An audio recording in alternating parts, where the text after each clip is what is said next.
नमस्कार दोस्तों, स्वागत है आप सभी का विद्याग्राम में। प्यारे दोस्तों, जैसे कि आप सभी जानते हैं कि हम इसमें बायोलॉजी के एमसीक्यू करने वाले हैं और इससे पहले हम 6 क्लास ऑलरेडी कर चुके हैं। अगर आपने नहीं देखा है तो प्लेलिस्ट से जा कर के देख लीजिए या फिर इसी क्लास के डिस्क्रिप्शन में जाइएगा तो वहाँ लिखा रहेगा क्लास 6 और वहाँ पे कुछ लिंक रहेगा, उसको आप जैसे ही क्लिक करिएगा आप क्लास 6 में पहुँच जाइएगा।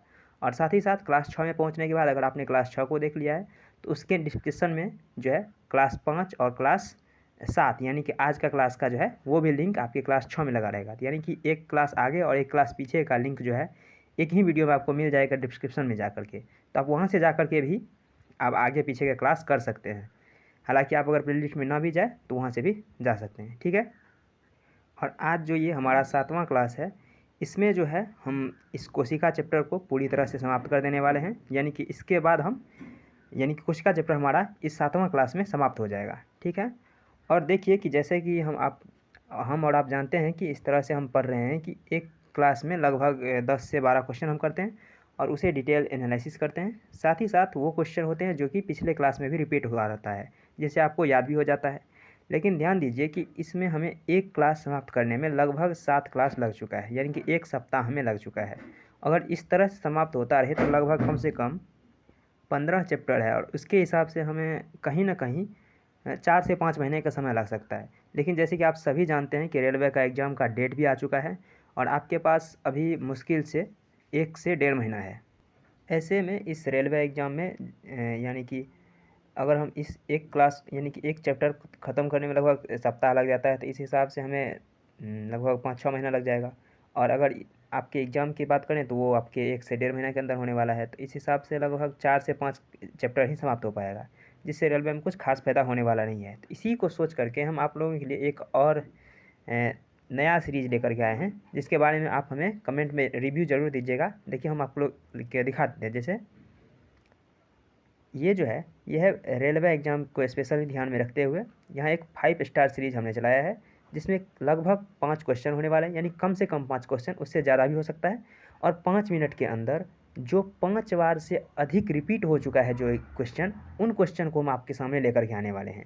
यानी कि मात्र 5 मिनट में वो क्वेश्चन जो रेलवे में लगभग 5 बार से ज़्यादा यानी कि 8 बार 7 बार लगभग 8 बार तक क्वेश्चन रिपीट होता है। तो हम उन सभी रिपीटेड क्वेश्चन को, जो मोस्ट रिपीटेड क्वेश्चन है यानी जो सबसे ज़्यादा बार रिपीट हो रहा है, उस क्वेश्चन को हम इसमें कराने वाले हैं। तो इस तरह से अगर देखेंगे तो जैसे हम अभी जो पढ़ रहे हैं, यानी एक क्वेश्चन होता है, उसके साथ साथ 4 ऑप्शन होता है। एक ऑप्शन उस क्वेश्चन के हिसाब से होता है, बाकी 3 हमें अन्य यानी कि टॉपिक के बारे में जानकारी देता है। तो इस हिसाब से हम एक क्वेश्चन में लगभग 4 क्वेश्चन तैयार कर लेते हैं। तो इस हिसाब से अगर हम पढ़ें तो यहाँ 5 क्वेश्चन में लगभग हम 20 क्वेश्चन तैयार कर लेंगे। और अगर महीना भर भी पढ़ें तो 20 तिया यानी कि 3 दूनी 6, लगभग 600 के आसपास क्वेश्चन हमारा तैयार हो जाएगा। और अगर 600 मोस्ट रिपीटेड क्वेश्चन तैयार हो ही गया तो रेलवे में इससे ज़्यादा और क्या पूछ सकता है। तो हमने सोचा है कि ये 5 स्टार सीरीज़ आप सभी के लिए तैयार किया जाए। और आपको ये कैसा लग रहा है, इसमें कुछ परिवर्तन चाहिए या फिर क्या चाहिए, इसका आप हमें कमेंट में ज़रूर सजेस्ट कीजिएगा। तो ये 5 स्टार सीरीज़ यानी कि इस चैप्टर समाप्त होते ही हम शुरू करने वाले हैं। और इससे पहले आप लोगों ने ये देखा होगा, ये है वन शॉट, यानी कि आप आज जो 7वां क्लास है, 7वां क्लास पढ़ने के बाद हमारा ये कोशिका चैप्टर पूरी तरह से समाप्त हो जाएगा। तो एक क्लास से लेकर के 7 क्लास तक हम जो भी पढ़े हैं उसे हम 8वां क्लास में वन शॉट में रिवीजन करने वाले हैं। यानी कि इसे हम डिटेल में एक्सप्लेन नहीं करेंगे क्वेश्चन को, बस क्वेश्चन और आंसर करते चलेंगे, ताकि क्योंकि हम इससे पहले वाले सारे क्लास में हमने डिटेल में एक्सप्लेनेशन दिया है। तो अब सिर्फ और सिर्फ रिवीजन के माध्यम से यानी कि लगभग 15 से 20 मिनट का समय लेंगे और 15 से 20 मिनट में लगभग 50-55 क्वेश्चन जो भी इस चैप्टर में हुआ है, इन सभी को हम एक साथ आपके सामने प्रस्तुत करने वाले हैं। तो कल यानी कि आज जो हम ये 7वां क्लास कर रहे हैं, और कल आपको ज़रूर जुड़ना है, क्योंकि कल हम वन शॉट लेकर के आप सभी के सामने लेकर के आ रहे हैं, ठीक है। तो आप एक बार वन शॉट में ज़रूर जुड़िए। और कल के बाद परसों से ये सीरीज़ शुरू हो जाने वाला है, ठीक है। परसों से हम ये 5 स्टार सीरीज़ शुरू करने वाले हैं। तो इसी क्रम में आज का जो हमारा क्लास है हम उसे शुरू करते हैं। तो चलिए, हमारा ये पहला क्वेश्चन क्या करा है, यानी ये हम इससे पहले हम 45 क्वेश्चन कर चुके हैं। आज 46 से लेकर के जितना भी क्वेश्चन है, यानी कि आज इस चैप्टर को समाप्त करने वाले हैं। कल वन शॉट और परसों से 5 स्टार सीरीज। तो आप कल और परसों से जुड़ना मत भूलें, ठीक है। देखिए ये क्वेश्चन करा है, मानव कोशिका में ग्लूकोज के विघटन के लिए आवश्यक है। आप सभी जानते हैं कि हम भोजन करते हैं और भोजन के रूप में हम कार्बोहाइड्रेट, प्रोटीन और ग्लूकोज का प्रयोग करते हैं। यानी कार्बोहाइड्रेट, प्रोटीन और वसा जो कि टूट करके, जैसे प्रोटीन अमीनो अम्ल में टूट जाता है, उसी तरह से जो है ग्लूकोज जो है वो एटीपी बन जाता है।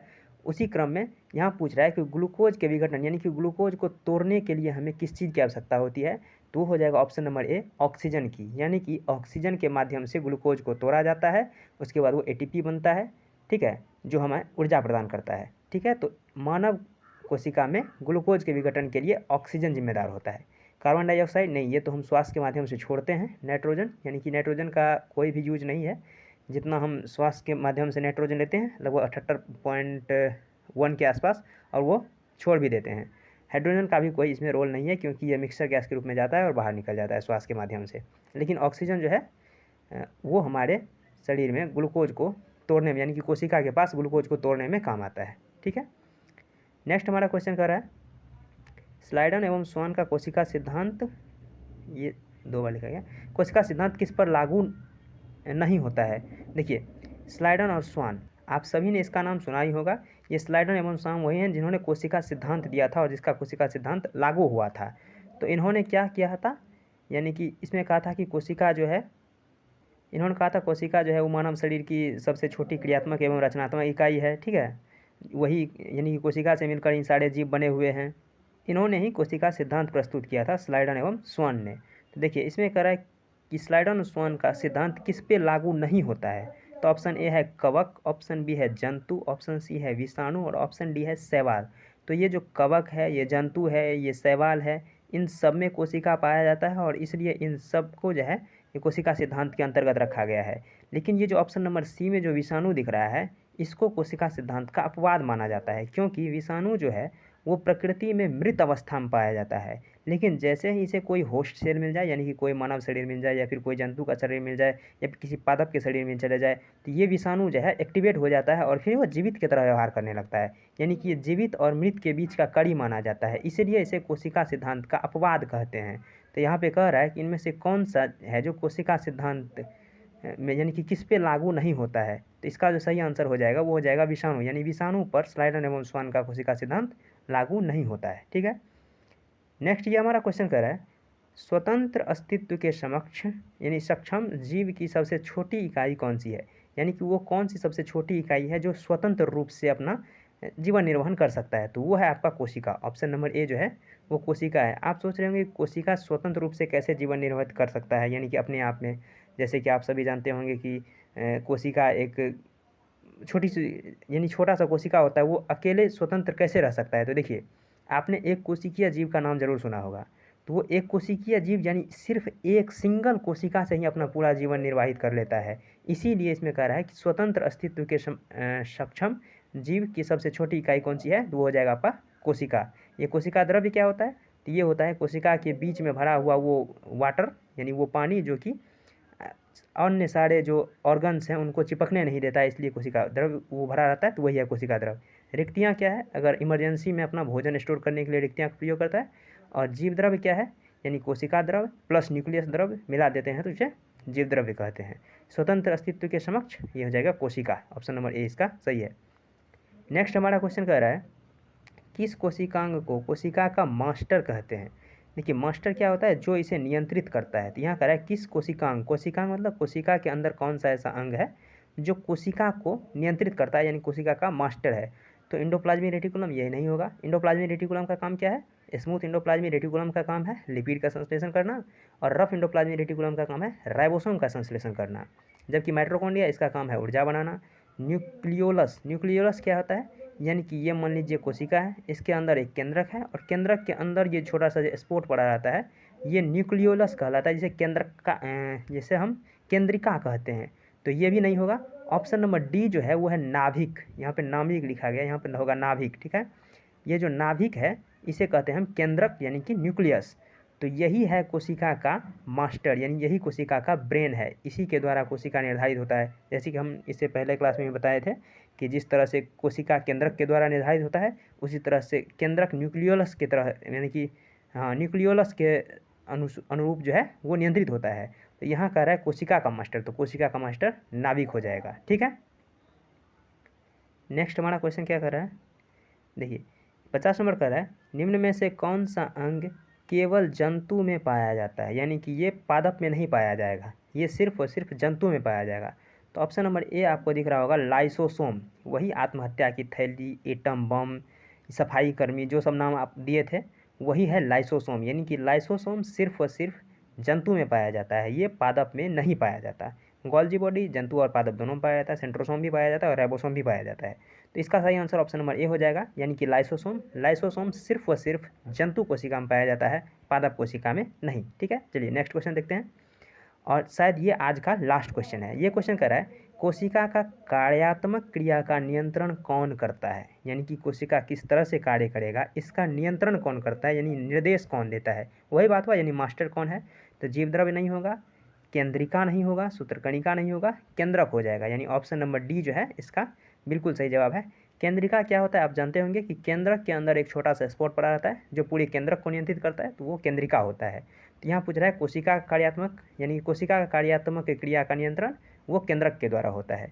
केंद्रक और केंद्रिका में आपको कन्फ्यूज नहीं होना है। फिर समझिए, ये एक कोशिका है, इस कोशिका को नियंत्रित करने के लिए यहाँ एक केंद्रक पाया जाता है, और इसी केंद्रक के अंदर एक छोटा सा जगह होता है, यानी छोटा सा एक अंग होता है जिसे केंद्रिका कहते हैं। ठीक है, तो केंद्रिका सबसे अंदर होगा, उसके बाद ऊपर से केंद्रक और पूरे के पूरे फिर सेल। ठीक है, तो इसका आंसर हो जाएगा कोशिका का कार्यात्मक क्रिया का नियंत्रण केंद्रक करता है। और ये जो है आज का लास्ट क्वेश्चन था। तो देखिए हम जो है टोटल 51 क्वेश्चन में इस कोशिका चैप्टर को समाप्त कर चुके हैं। फिर से आपको बता देते हैं कि ये जो हम शुरू करने वाले हैं इसमें आप ज़रूर जुड़िए। देखिए ये हमारा 7वां क्लास था आज का। कल जो है कल हम 1 शॉट लेकर के आने वाले हैं, यानी कि पूरा कोशिका का एक ही क्लास में आपको ये सारा का सारा 51 क्वेश्चन आपको एक ही क्लास में, और वो भी 15 से 20 मिनट में। जिस तरह से हम 15-20 मिनट का अपना क्लास होता है, इसी 15 से 20 मिनट के अंदर में वो सारा क्वेश्चन आपको रिवाइज करवा देंगे। ठीक है, और ये कल होगा, और ये जो है कल समाप्त होते ही परसों से हम शुरू करने वाले हैं 5 स्टार सीरीज। तो जुड़ना ना भूलें, यानी कि 5 से ज़्यादा क्वेश्चन हम करने वाले हैं, और समय मात्र 5 मिनट, 5 मिनट में 5 से ज़्यादा क्वेश्चन, और वो क्वेश्चन जो मोस्ट रिपीटेड है, यानी कि एग्जाम में बार बार पूछ रहा है, बार बार पूछ रहा है, और वही क्वेश्चन हम यहाँ कल करने वाले हैं। और इस तरह से अगर हम महीना भर भी कर लें तो लगभग जो है 20 या 60 यानी 600 के आसपास क्वेश्चन हमारा तैयार हो जाएगा। और अगर 600 मोस्ट रिपीटेड क्वेश्चन तैयार हो गया तो इससे ज़्यादा और क्या पूछ सकता है। तो ज़रूर जुड़ें परसों इसमें। ठीक है, तो आज के लिए इतना ही, मिलते हैं नेक्स्ट वीडियो में, तब तक के लिए धन्यवाद, जय हिंद।